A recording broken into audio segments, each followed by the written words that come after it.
todos. Eu não vou subir, porque a gente não tem a pretensão de ser palestrante. A gente vai conversar com vocês um pouquinho acerca de um tema que é um tema importante na nossa trajetória encarnatória, que nos faz nos posicionarmos frente à opção que nós fizemos por estarmos no Espiritismo. E a gente vai compartilhar com vocês a pesquisa, o trabalho que a gente realizou ao longo dessa semana, a despeito de tanto trabalho que a gente espírita tem mania de achar que a gente é super poderoso e é só um monte de tarefa.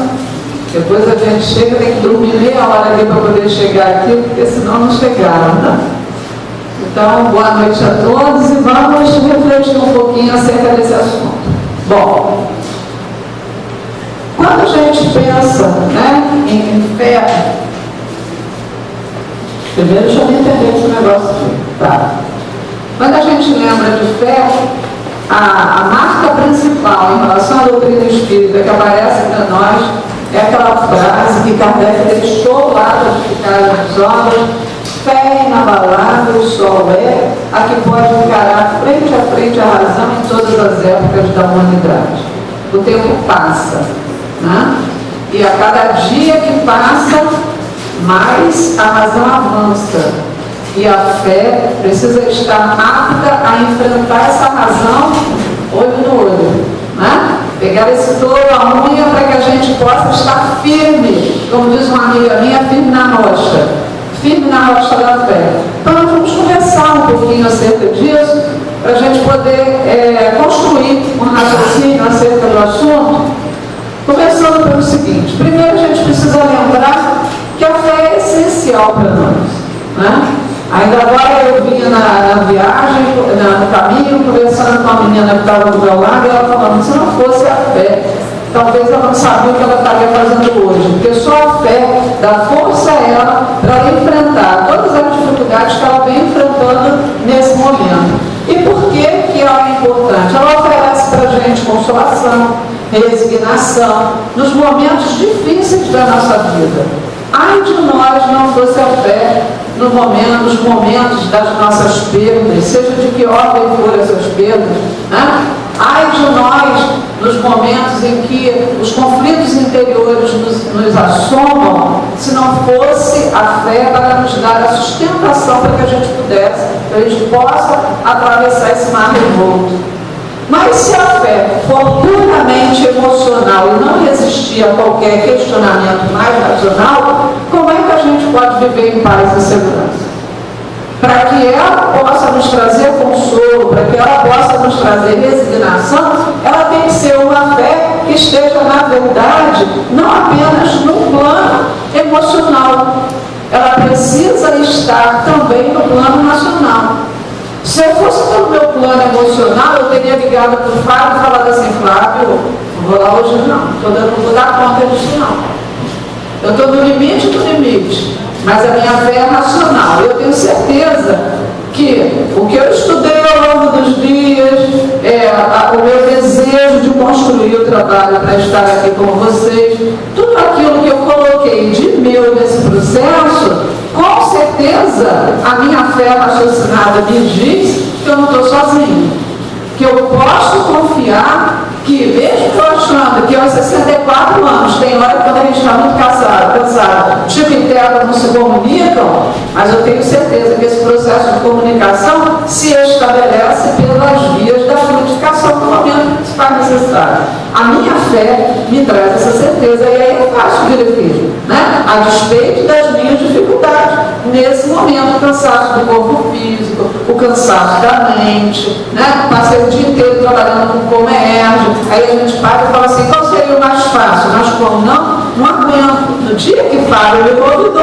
eu falei para ele: tem reunião de comércio nesse dia. Não, você depois vem depois. Eu falei assim: eu já sei que a minha fé vai ter que ser redobrada, né? Porque a gente vai para uma reunião de comércio, quando você sai de lá, é como se você tivesse esvaziado de energia. A sua energia fica toda lá. Então, mas eu tenho uma filosofia espírita por trás das minhas atitudes, e eu tenho certeza, porque eu vou me lembrar de quando quando Leon Denis, no finalzinho da sua vida, aos 80 e poucos anos, precisava, era necessário naquele momento, que acontecesse um congresso espírita, e Leon Denis já estava velhinho, coitadinho, quase não, na sua dificuldade de locomoção, e o que a gente percebe? Ele recebe naquele momento toda uma quantidade fluídica que leva Leon Denis aos 80 anos a transitar na França para o local onde aconteceria o congresso. As pessoas olhavam para ele e não acreditavam que era Leon Denis, com toda aquela vitalidade, né? E tem um tempinho depois ele desencarna, porque realmente ele já estava no final do seu fluido vital, né, no processo encarnatório. Porém, havia uma atividade fundamental para a doutrina espírita, e nós não estamos sós.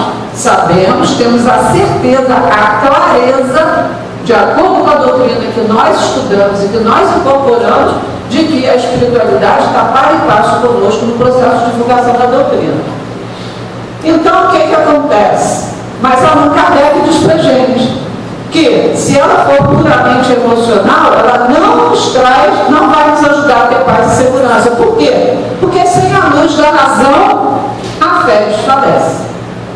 A necessidade da razão está norteando a nossa fé para que a gente possa estar verdadeiramente sustentado nessa fé.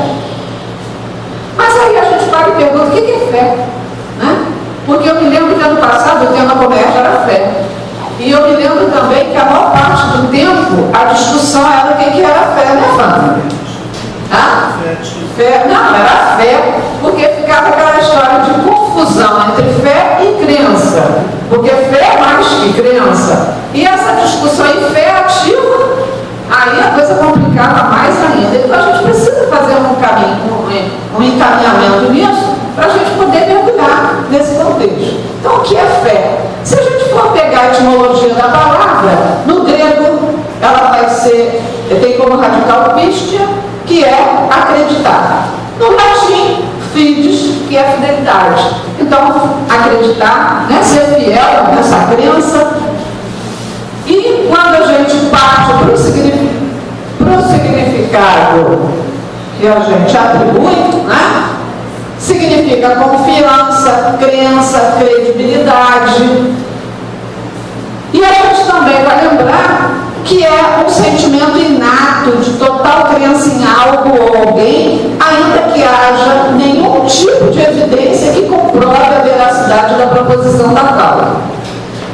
Mesmo não havendo a evidência dessa comprovação, há em nós um sentimento inato, dessa certeza, dessa crença em algo que a gente sabe que existe, mesmo que ainda não consiga comprovar, mas é íntimo em nós, está posto em nós. E eu me lembro de Freud discutindo com um dos companheiros dele, quando o companheiro diz para ele, fala da fé, e ele vai falar então, que o companheiro fala para ele que a fé, para esse companheiro que está escrevendo para Freud, era como se fosse um sentimento oceânico. E Freud leva um bom tempo tentando entender que sentimento oceânico era esse, porque ele colocava que ele não conseguia perceber que sentimento era esse. Com certeza, ele, em algum momento da vida, experimentou esse sentimento, só não conseguia traduzir esse sentimento da forma que Deus coloca para ele. Aqui não está dando para ler, né? Mas aqui está dito, para vocês que não estão conseguindo ler, é uma atitude contrária à dúvida, intimamente ligada à confiança. Então, assim, se eu tenho fé, automaticamente essa certeza, essa fé que eu tenho, ela é contrária à dúvida. Se eu tenho fé, eu não tenho dúvida. Se eu duvido, eu não tenho fé. E aí, para que eu não duvide, eu preciso fundamentar minha fé na razão. A fé, então, ela tem, antes do sentido religioso, quando a gente fala em fé, por exemplo, a Rita trabalha em cartório. Não sei se ela tem, mas alguns que trabalham em cartório têm fé pública. Mas que fé é essa? Aquela ali, né? É fé pública, quer dizer, aquela, eu posso acreditar, eu posso confiar. Se o Flávio disser para mim, não, eu vou lá amanhã, eu vou acreditar, então eu tenho fé que ele vai. Por quê? Porque quando ele fala para mim, a palavra dele é igual o cozido de bigode. Ele diz que vai, né? Então, mas isso é fé num sentido que não é o sentido religioso. É um sentido que a gente chama de um sentido profano, o sentido da vida, né? Eu tenho fé, tem gente que tem fé que vai acertar na loteria, né? Tem gente que tem fé. A gente tem fé que um dia nossa vida vai ser melhor, né? No campo, no território da nossa vida diária, muitas vezes a gente usa essa palavra fé, né? Num sentido que é um sentido mundano, um sentido profano. Mas há para essa palavra um sentido religioso que se reporta à crença nos dogmas das religiões. Esse é o sentido religioso da fé, né? Ela pode ser cega ou raciocinada. Então, o que acontece? A fé, ela tem essas duas vertentes. Eu posso experimentar uma fé cega e posso ter uma fé raciocinada. Pergunto a vocês, para pensar, sua fé é cega ou raciocinada? A gente precisa pensar em que ponto está a nossa fé. A fé cega não examina nada, aceita tanto o falso quanto o verdadeiro. Por que eu fiz essa pergunta? Se a nossa fé é falsa, é cega ou raciocinada? Muitas das vezes a gente vê no dia a dia algumas proposições de companheiros espíritas que não tem nada a ver com a fé raciocinada. A gente se defronta, infelizmente, ainda com algumas situações dessa ordem. Por quê? Se eu não examino aquilo que eu estou dizendo, que eu acredito, se eu não faço esse exame, se eu aceito sem saber se é falso ou verdadeiro, essa minha fé não é uma fé raciocinada. Não basta eu dizer que porque eu sou espírita, minha fé é raciocinada, só porque eu sou espírita, porque não é bem assim. A fé, para que ela seja raciocinada, ela vai exigir o quê? Que a gente faça algo mais do que acreditar nas coisas sem submeter o devido exame. Então a gente tem a opção, crer cegamente ou raciocinar sobre os dogmas. Há necessidade de se pensar sobre aquilo que está posto para que nós acreditemos.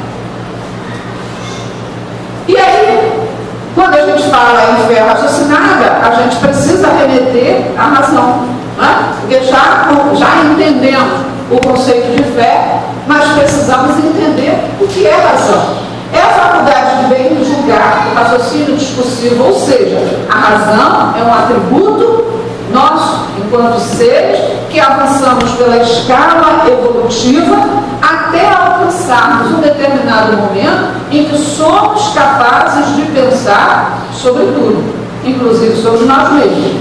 Somos capazes de avaliar, de julgar, de olhar para determinadas situações, olhar para determinadas questões, para qualquer situação e olhar para ela, avaliar, contextualizar e emitir um julgamento acerca do assunto.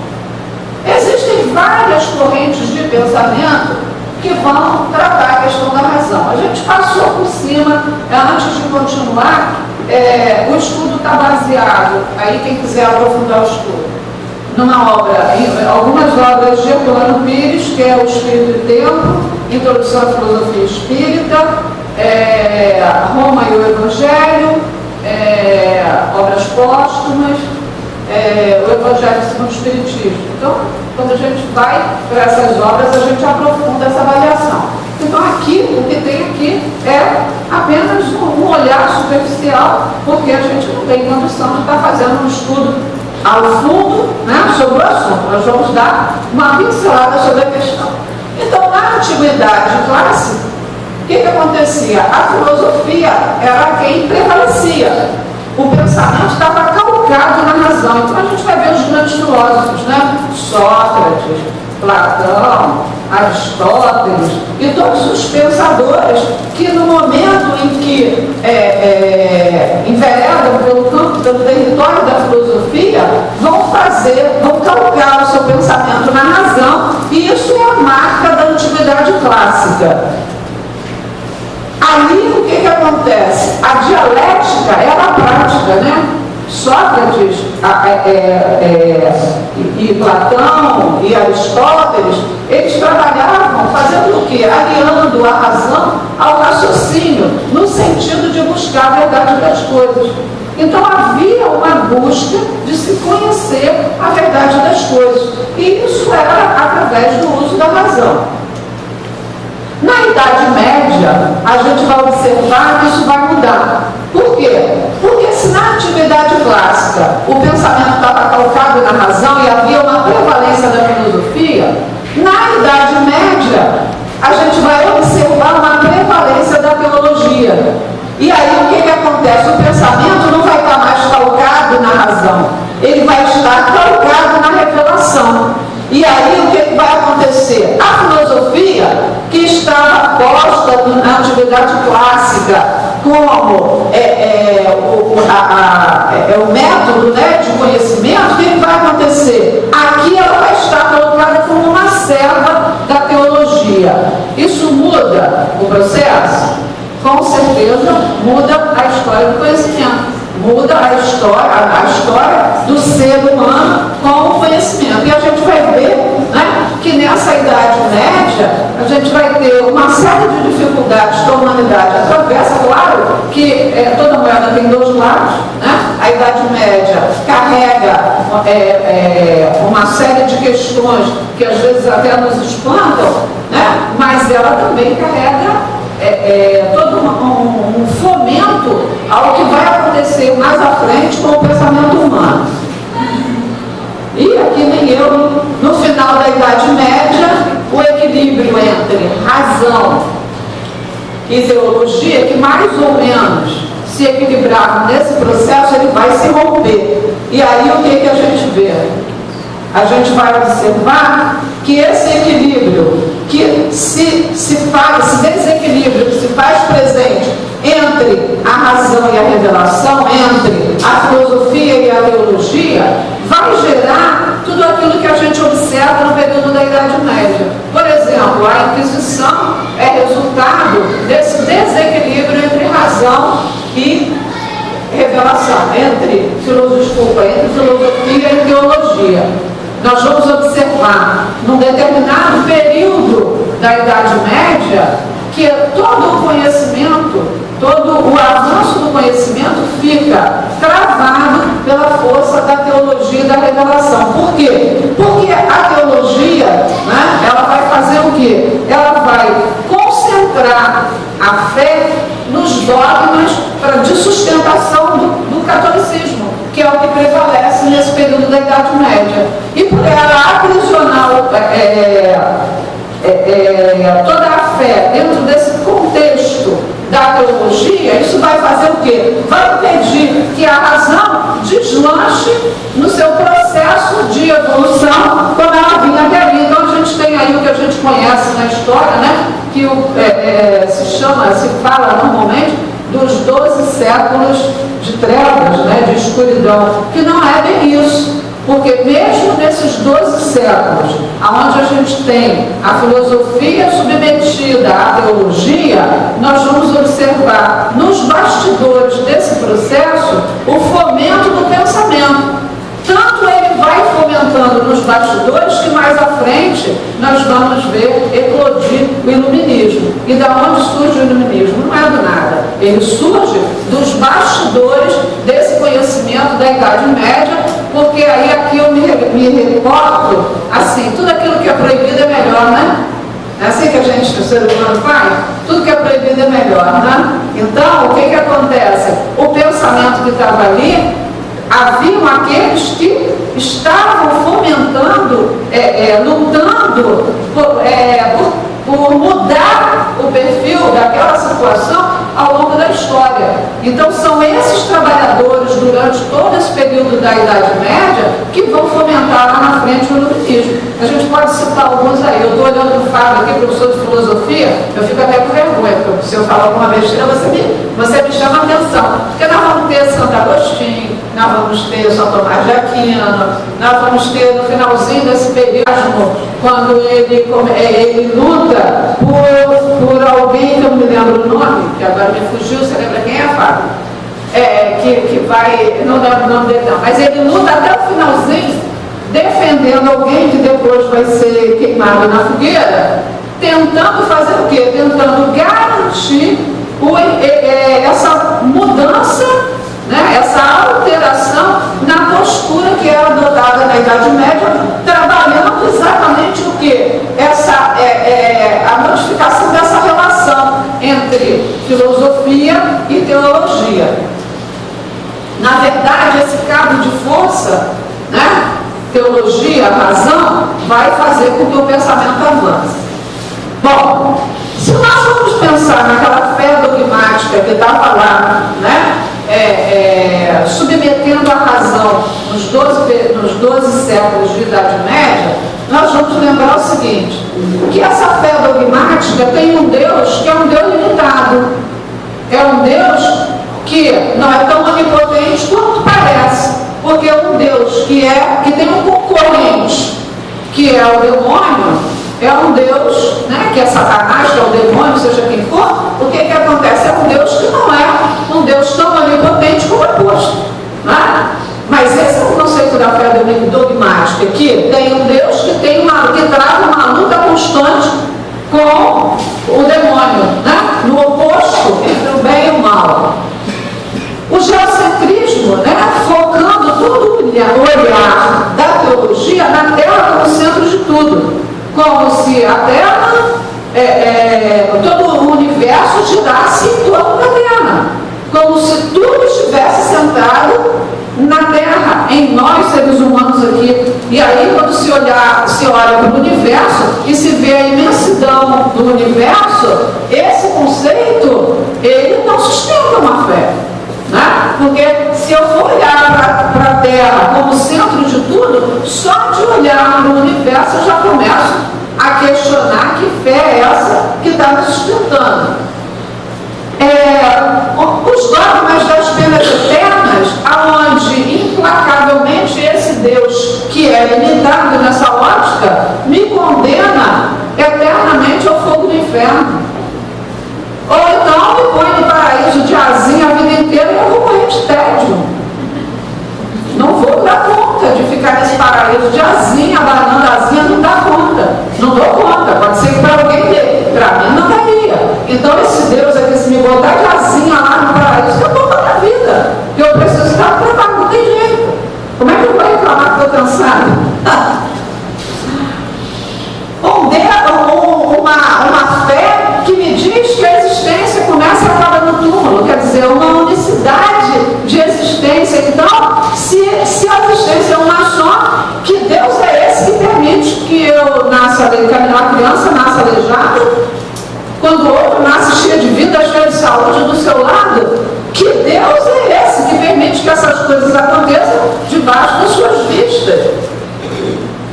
O secretismo religioso, onde nós vamos observar que, como por uma necessidade da fé católica se estabelecer, o mítico, né, do passado, da fase mítica da nossa existência, a fase mítica da humanidade, ela vai ser misturada aos conceitos do cristianismo para que o cristianismo possa se sustentar. Quando a gente lembra, por exemplo, dos rituais, né, dos gregos, dos rituais da época agrícola, e nós olhamos para os dogmas, o dogma, por exemplo, do pão e do vinho, a gente vai lembrar que esse dogma está diretamente atrelado ao nosso passado existencial, quando descobrimos a possibilidade de plantar e colher. Que a gente para e lembra do mito, lembra da Virgem Maria e lembra do mito da terra mãe e do céu pai, da terra virgem e o céu que fecunda a terra, porque o trigo brota, e aí, quando o trigo brota, cresce na época da colheita, íamos para as festas, para festejar o trigo que brotou, sem que a terra, sem que o céu tivesse se aproximado da terra, mas ele fecundou a terra e o trigo cresceu. Então a terra virgem, o céu pai, e aí a gente tem lá na frente, no catolicismo, o mito da Virgem Maria, e quando a gente para e analisa profundamente essas questões, a gente vai observar o quanto de sincretismo religioso existe nesses dogmas que estão estabelecidos. Os rituais exteriores, porque Jesus ele chegou e a primeira coisa, uma das coisas que ele fez quando começou o seu messianato foi contestar os rituais. Jesus contestava os fariseus. Jesus contestava todos aqueles rituais, porque Jesus, o que ele faz?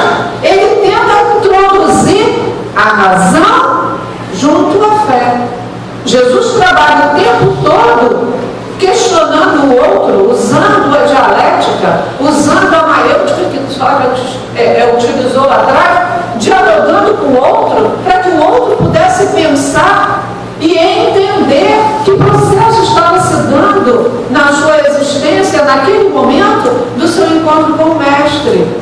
Então, o que acontece? Esses rituais exteriores, desde Jesus, eles eram extremamente contestados. A gente observa isso no Evangelho.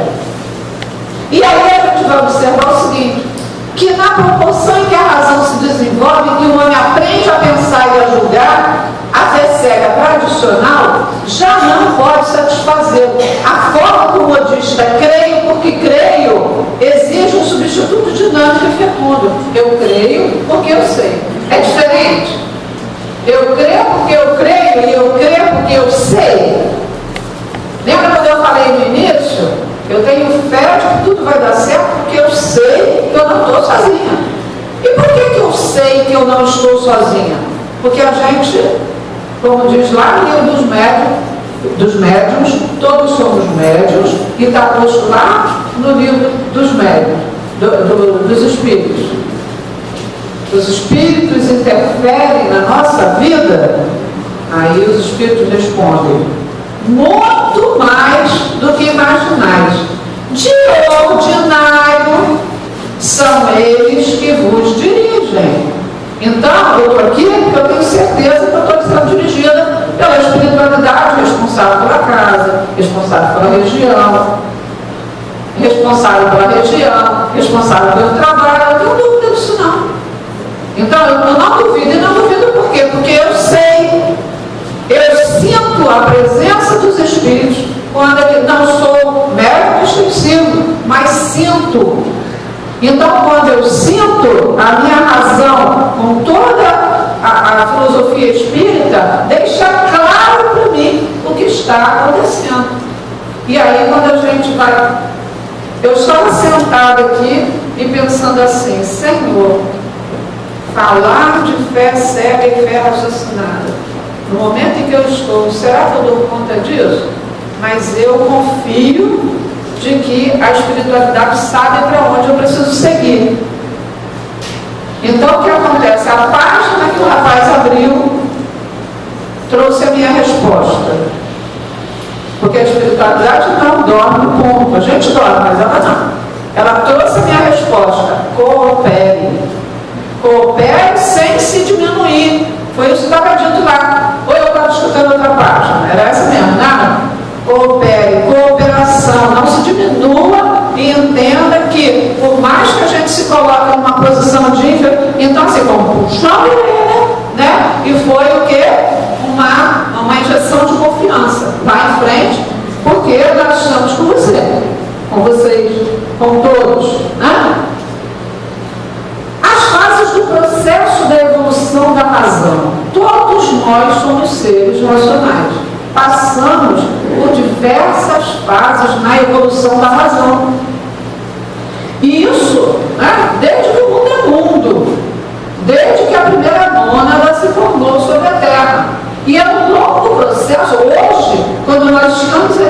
elaborando esses raciocínios, isso é resultado de um longo processo evolutivo. Alguém tem dúvida? Né? Um longo processo evolutivo do princípio inteligente para chegar a esse momento, onde nós, através da razão, debruçarmos sobre as questões, refletirmos sobre elas e concluirmos acerca das questões. Mas isso passou por um longo período.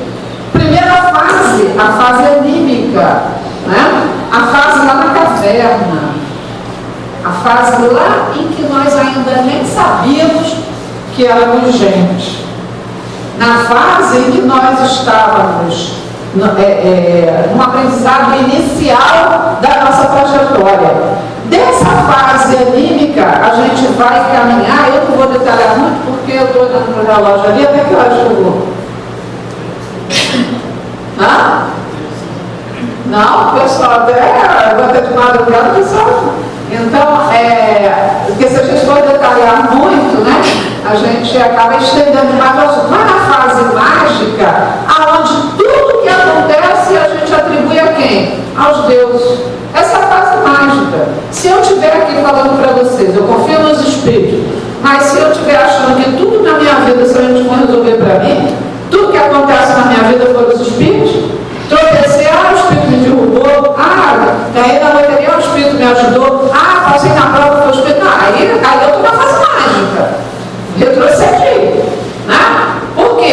Porque, na verdade, nessa fase mágica, tudo nós atribuímos aos deuses. Essa era a forma que a gente explicava. Na fase anímica, a gente não conseguia entender, né? Entender nada de nada. Então, a gente não atribuía nada a ninguém. A gente vivia, né, no território da ânima, no território particular nosso. Na fase mágica, a gente entra na fase da atribuição a tudo aos deuses.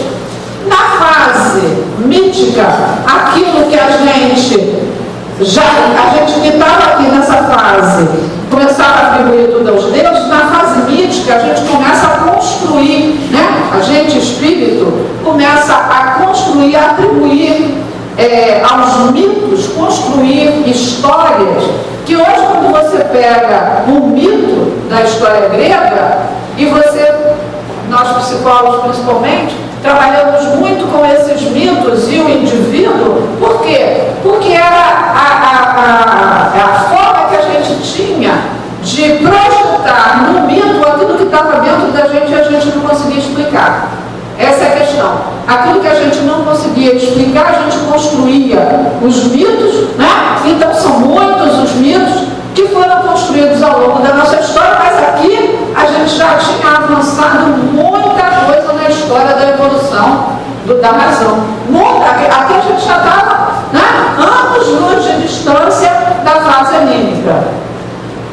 Depois a gente entra na fase mística ou religiosa, onde a gente começa a atribuir, né, todas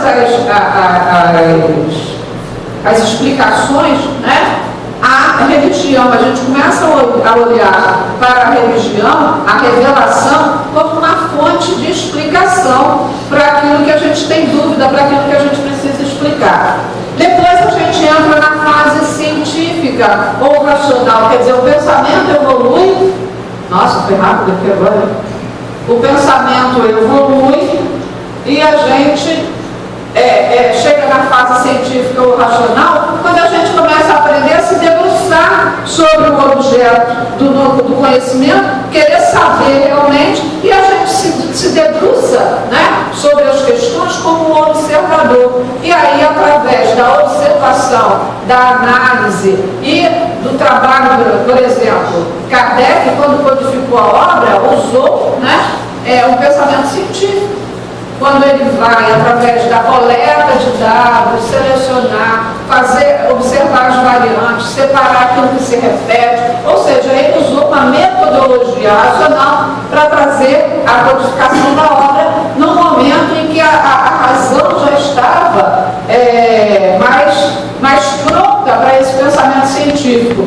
E até que a gente chega no que a gente está hoje, né? Enquanto razão, na época psicológica, Hoje, nós já estamos, quer dizer, se a gente pensar da consciência mergulhando lá na matéria, para subir e chegar lá no anjo, né? Nós já passamos pela fase anímica, mágica, mística, científica, e a gente está na fase psicológica até chegar na angelitude, que é por aqui, né? O caminho, quer dizer, já andamos a pé, vocês estão vendo como é que a gente já andou? O pessoal às vezes vem e fala assim, a humanidade está parada no tempo e no espaço, né? Que a gente, a humanidade está andando para trás. Não, não é não. É porque não faz uma análise racional da nossa história enquanto espírito, enquanto ser, né? Já avançamos na nossa história de evolução da razão. A questão é, avançamos no pensamento, na razão, mas precisamos avançar mais na aplicação da nossa razão. A percepção intelectiva, então, ela se estabelece de uma forma objetiva, né? O sujeito querendo pensar sobre o objeto, por isso, essa forma objetiva vai se estabelecer com muito maior ênfase na fase científica, e a subjetiva, o sujeito como seu próprio objeto, é a fase que a gente está, né? Onde nós já estamos aptos a pensar sobre nós mesmos. Quem eu sou? Afinal de contas, o que eu estou fazendo aqui? Que ser é esse? Que é capaz de falar, pensar, sentir? Né? Quem sou eu nesse conjunto? Por que eu tenho conflitos? Então, por que essas coisas me fazem sofrer ou me fazem alegre? Ou me trazem prazer ou desprazer? Ou seja, o objeto da minha percepção, né, da minha análise, a minha percepção está voltada para mim como o objeto da minha análise. Então, isso é uma análise subjetiva. Isso se dá porque a gente já avançou no processo do uso da razão, e hoje nós já somos capazes de pensar sobre nós mesmos. E aí abre a possibilidade do pensamento espírita chegar nesse momento, porque imaginem vocês, se o pensamento espírita tivesse chegado aqui, daria certo? Estaríamos prontos nessa fase mágica para entender o que os espíritos nos dizem? Com certeza não. Nós precisávamos passar por tudo isso, a razão precisava avançar nesse processo de crescimento para que a gente pudesse chegar aqui e o espiritismo chegar e nós compreendermos. É aquela coisa de você pegar e querer ensinar a raiz de 3 para uma criança que está no jardim de infância. Então, querer trazer a filosofia espírita aqui era querer ensinar a regra de 3 para quem está no jardim de infância. Então, é por isso que a gente sabe, né, que o espiritismo chega no momento em que a razão estava desenvolvida o suficiente para que esse pensamento, essa filosofia pudesse chegar até nós. Bom, a gente falou que na antiguidade, na Idade Média, o que aconteceu na Idade Média, naquela revolução, né, que se deu dentro da Idade Média, do pensamento sendo fomentado para que o iluminismo pudesse realmente abrir as comportas e as portas para que a fé fosse iluminada pela razão. A filosofia, no período do iluminismo, que a gente pode lembrar aí no período do iluminismo, os grandes músicos, os grandes escritores, os grandes poetas, os grandes cientistas, a razão que se fomentou ao longo da Idade Média, ela desabrocha no iluminismo, mas também acompanhada de uma Revolução Francesa, que tinha um rumo e acabou se desviando, né, no processo, mas que deixou uma marca positiva na história da humanidade. Porém, o que acontece? A gente vai ver que o iluminismo traz para a gente uma revolução no saber. É isso que o iluminismo faz. Ele revoluciona o saber quando, a despeito de tudo que estava ali, era como se a gente tivesse, né, com a boca atada. Não podíamos pensar em avançar no conhecimento. A despeito de tudo isso, o conhecimento avança nos bastidores e explode no iluminismo. Tudo deve, né, ser explicado à luz da razão. Ou seja, lembra que havia um desequilíbrio entre a teologia e a filosofia? Ou seja, a filosofia estava submetida à teologia. Tudo estava explicado pela revelação. Tudo era explicado pela revelação. Quando eclode o iluminismo, a razão retoma os seus poderes. E aí o que acontece? Tudo passa então a ter que ser explicado pela razão. Não adianta vir com revelação. Eu preciso que a razão explique o que está por trás dos fatos. Havia uma confiança na razão, né? Eclode uma confiança na razão muito grande. Mas também eclode um repúdio muito grande à religião. Por quê? Porque se o conhecimento esteve enclausurado por conta da teologia e da revelação, é de se entender que isso fomentou nesses bastidores da Idade Média um repúdio à religião, calcado em quê? Lembra que nós falamos dos dogmas que não se sustentavam? Obviamente, quando a razão aflora, né, ela vai colocar em xeque exatamente esses dogmas que sustentavam a fé. Então a religião que não explicava nada, né, porque se tudo era revelação, não havia sob a ótica da razão, uma base de comprovação. Então, se não pode ser comprovado, vamos repudiar. E aí o que acontece com isso? A razão suspeita de tudo, necessita de provas para comprovar os fatos. Surgem então as ciências e o método teórico experimental. É a revolução da energia, porque a gente vai observar a partir daqui que vai mais à frente, né, vai se instalar a revolução industrial. Então a gente tem uma revolução do saber e tem uma revolução da energia, né? Vai surgir aí as máquinas, né, logo em seguida a esse processo. Mas aí também a gente vai observar os exageros do momento. Por quê?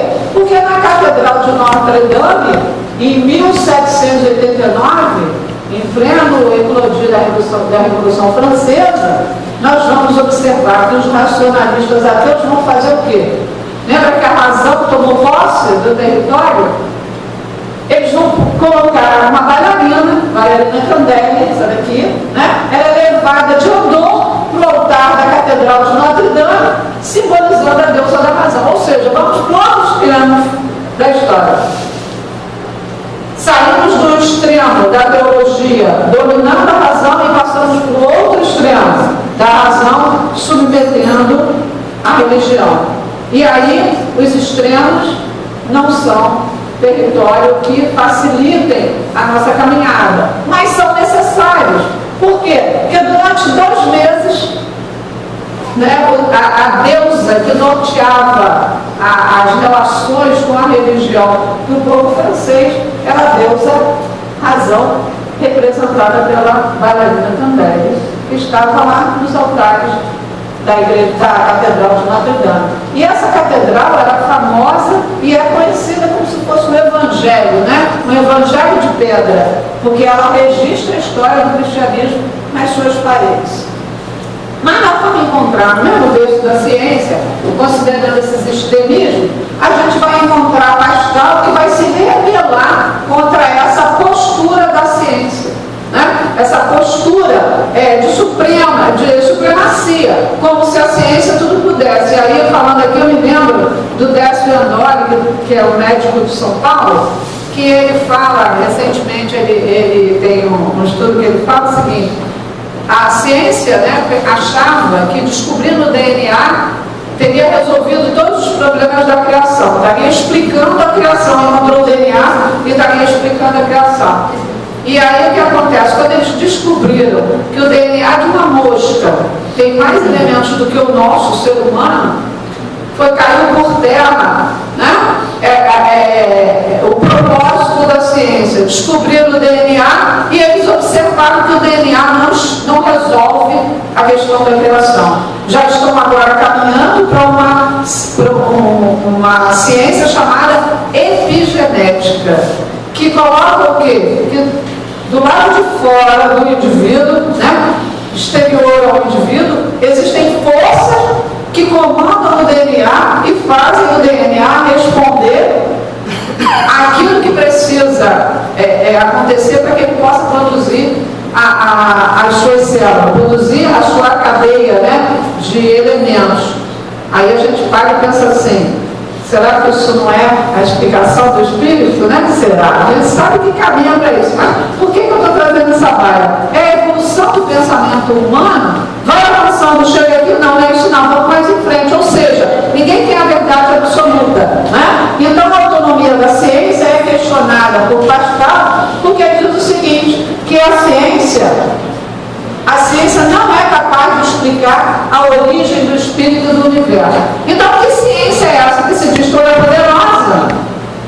Que coloca a Deus a razão como a deusa, né, universal, e não consegue explicar a origem do universo, não consegue explicar a origem do espírito. Então, ela não é tão poderosa quanto parece. Então, nem tanto ao mar, nem tanto à terra. E aí, isso, no nosso processo de constituição do conhecimento, para que a gente possa sustentar a nossa fé em bases sólidas, nós vamos observar com Joana de Ângeles que ela nos fala o seguinte, para legitimar-se a fé deve se consociar com a razão que ela ocupa e analisa, passando pelo crivo da argumentação lógica, tudo o em que se crê. Ou seja, não se trata de abolir a fé, porque ela é inata em nós.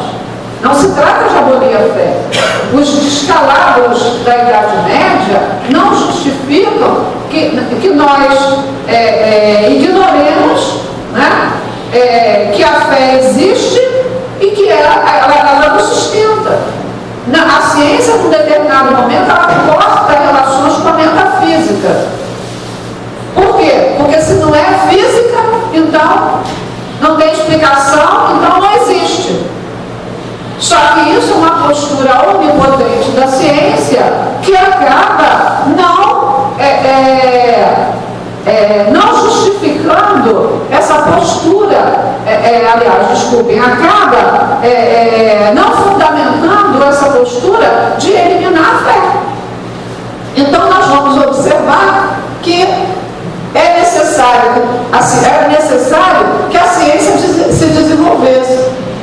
A superação racional dos estágios anteriores para que o homem se tornasse capaz de compreender o problema espírita, ela só se estabeleceria a partir do desenvolvimento da ciência. Então essa loucura, ela faz parte. Ela está no contexto do processo evolutivo da razão. Não há de se fechar os olhos e definir certo isso ou certo aquilo. Faz parte do processo de construção da razão ao longo da nossa história. Mas aí o que acontece? A ciência veio, produziu esse romper com a teologia e abre território para quê? Para que, na verdade, as mesas girassem. Não adiantava elas girarem antes. Elas precisavam girar exatamente nesse momento. Sem passar por todo esse processo, a razão humana não conseguiria avançar no processo do conhecimento e entender essas mesas girando. E aí o que acontece? Se estabelece já não mais a revolução do saber e nem da energia, mas a revolução do espírito. Há uma verdadeira invasão, né, do órgão terrestre pelos espíritos, mas no momento em que a razão já estava apta a se debruçar sobre o fato e poder então, a partir desse debruçar sobre o fato, tirar as conclusões lógicas que poderiam aí sim sustentar a fé em bases sólidas, em bases profundas, dando para nós a certeza de que a fé e a razão precisam caminhar juntas. E aí a gente então vai chegar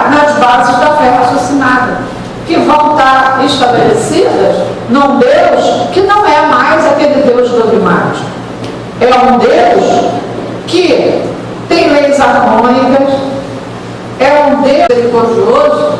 Por quê? Porque tudo que se estabelece no território, no espaço da sua criação, é harmônico. Tudo que se dá nesse processo universal faz parte de uma grande harmonia universal. É um Deus que não pune, é um Deus que não condena, é um Deus que não quer que eu tema, é um Deus de amor. E é um Deus que se faz representar junto a nós, não com um dedinho estendido, apontando, é você, dessa vez eu estou te peguei. Não é esse Deus. É um Deus que se apresenta para nós pelas leis do universo. É um Deus que nós podemos reconhecer nas leis que regulam todas as relações universais. Esse Deus é compreensível. Esse Deus é inteligível. Esse Deus é imparcial. Por quê? Porque para todos, sem exceção, é o mesmo Deus.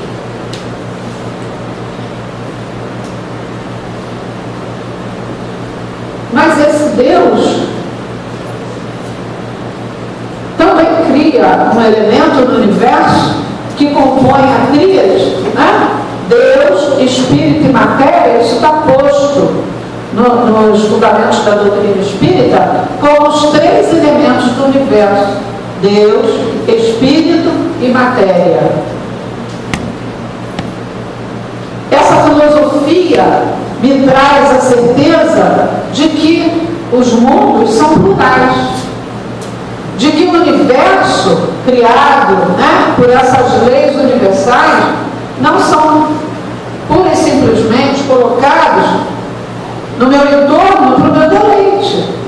São mundos que fazem parte de uma grande harmonia universal, que tem suas funções para que a reencarnação possa se estabelecer, porque as existências são muitas, não é apenas uma. Esse Deus não me pune, esse Deus me dá a chance, através das reencarnações, de me ajustar com todo esse conjunto de leis, para que eu possa compor esse universo como filho, né? Como parte, como criação desse Deus que nos cria simples e ignorantes, mas em igualdade de condições. Essa filosofia também nos traz a certeza de que é possível a comunicação entre os espíritos. Já que reencarnamos, se estamos ora no plano da matéria, ora no plano do espírito, essa relação se estabelece através da comunicação entre esses planos. É uma filosofia também que me diz o seguinte: eu não estou condenado a penas eternas. Existe uma lei de causa e efeito. Essa lei de causa e efeito, através do meu livre-arbítrio, eu posso me acertar com ela, e as penas e recompensas não são penas eternas, não são penas atribuídas por caprichos de um Deus. As penas e recompensas estão diretamente atreladas à minha relação com as leis.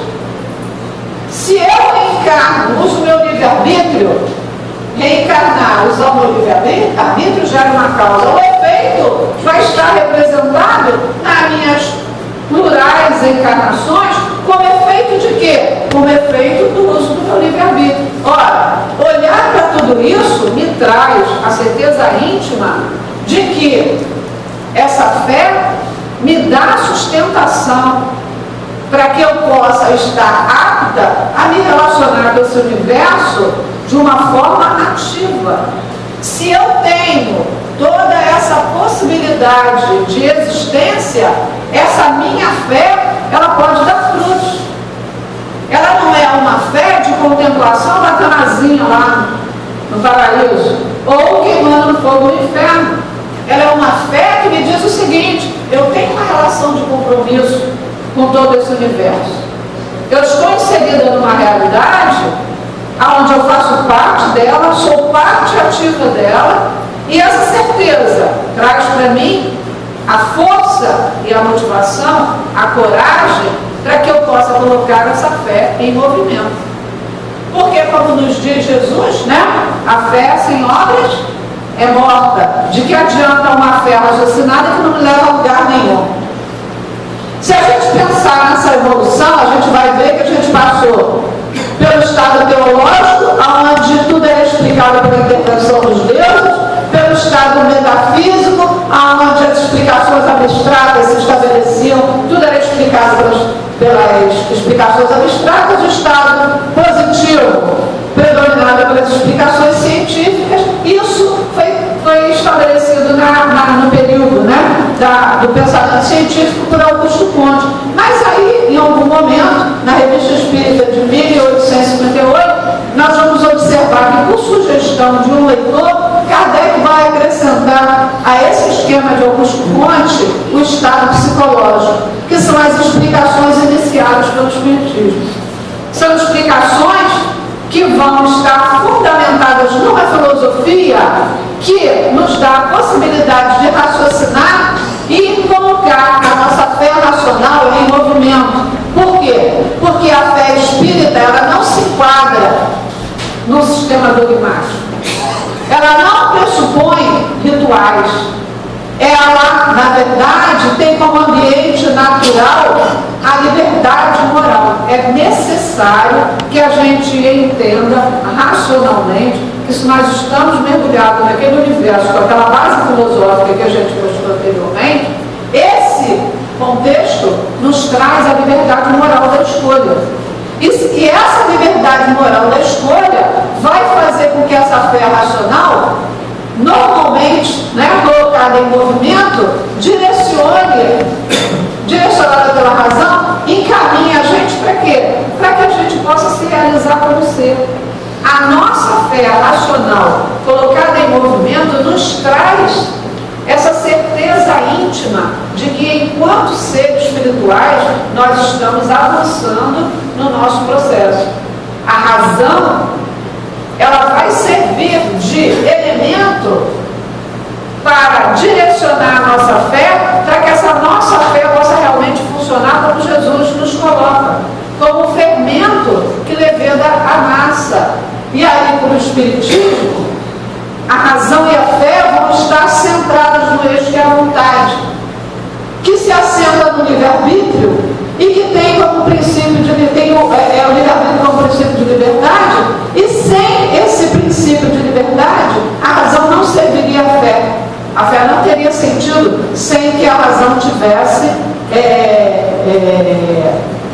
a serviço da fé, não mais a serviço da teologia, não mais a serviço da revelação, mas a serviço, né, de uma relação entre razão e fé, onde nós possamos ter certeza de que aquilo em que eu acredito e que me movimenta tem uma explicação lógica e racional para mim. Aquilo que eu entendo, aquilo que eu compreendo, a quanto eu acredito, sabendo em que eu estou acreditando, eu tenho condições de pisar no solo com mais coragem, com mais certeza de que essa fé precisa ser ativa, né? A religião verdadeira é a religião da moralidade, não é a religião que está externa a mim, é a religião interna que leva a gente a sair de uma santidade convencional para uma realização como ser moral. A fé precisa nos servir para isso. Nós precisamos entender que a fé não pode servir para nós como um elemento de representação externa daquilo que nós dizemos acreditar. A fé, ela precisa nos colocar em ação no mundo como um ser moral. De que adianta uma fé que não esteja ativa quando eu olho no meu entorno uma realidade em que sou chamado à ação, né? Mas que eu não respondo por não compreender essa realidade e entender que eu faço parte dela, entender que eu tenho um compromisso com essa realidade moral de transformação da realidade. Uma fé que seja só para enfeite não me ajuda, a razão fica estagnada. Porque é ela que é a mãe da esperança e da caridade. Sem essa certeza, né, a gente não consegue aprender que a nossa caminhada evolutiva, né, é bonitinho, né? Mas dá um trabalho. A gente vai cair tudo, vamos lá. Tá bom? Não. É para vocês lerem devagarzinho. Não, cuidado não. Volta. Nossa, ele está brigando comigo, hein? Aí. A gente aprende com o Espiritismo, né? Que na caminhada evolutiva o Espírito vai conhecendo as leis de Deus, vai percebendo a perfeição. E quanto mais conhece essas leis, mais ele se identifica com essas leis, mais confia na justiça e no amor do Criador, mais se conscientiza da perfeição, e quanto mais isso acontece, mais a nossa fé se fortalece. Quanto mais a gente toma conhecimento dessa realidade pela razão, quanto mais a gente consegue se apropriar dessas leis pelo conhecimento, quanto mais a gente percebe que nós somos parte desse grande universo, que nós somos co-criadores na nossa dinâmica mínima dessa realidade, quanto mais a gente avança nesse entendimento, mais essa fé se fortalece. Mais a gente vai tomando consciência de que essa fé pode nos ajudar a caminhar, que nós somos seres aptos a estar no mundo, fazendo diferença no mundo, que a realidade que está lá fora, ela pode ser transformada a partir do momento em que a gente começa a colocar a nossa fé em movimento a partir da nossa própria intimidade. Em sendo um ser moral, eu preciso fundamentar essa minha fé nessa certeza de que, enquanto ser moral, eu estou comprometido com essas leis morais. Mas que eu estou comprometido com essas leis morais e eu preciso me colocar em ação, me colocar em movimento para que essas leis morais realmente possam se constituir no nosso mundo, no mundo que nos cerca, na nossa realidade, que é a realidade terra, como a base de sustentação para que o mundo de regeneração possa verdadeiramente se estabelecer. Nós queremos ser felizes. Nós temos certeza de que é possível. Nós sabemos disso. Sabemos, né? O universo, ele é um hino de beleza. O universo é uma harmonia grande.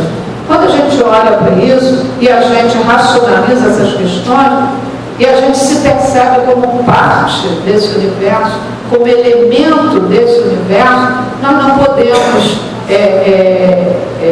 nos afastar dessa possibilidade de fazermos parte ativa desse movimento de transformação dessa realidade que se faz presente para todos nós no nosso dia a dia.